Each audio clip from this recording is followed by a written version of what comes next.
Takže vítajte u dnešného videa. Dneska to bude, ako si správne nastaviť program Bandicam. No, takže začneme. Toto si zaškrtajte až na to posledné.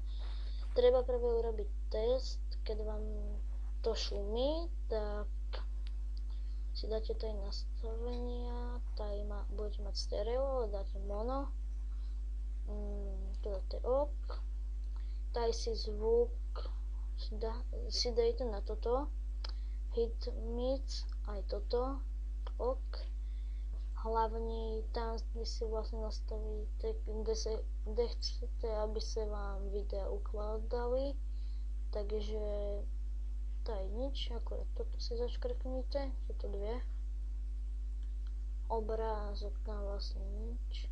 Vo videu ešte, keď chcete, že ako pustiť, to mám FN12, to aj vy budete mať. Pozastaviť, to je Shift FN12.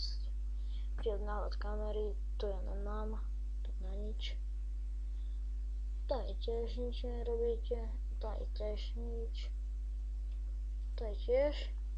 Akurát toto to mi nejde, to neviem prečo. Keď vám to pôjde, tak pôjde, keď ne.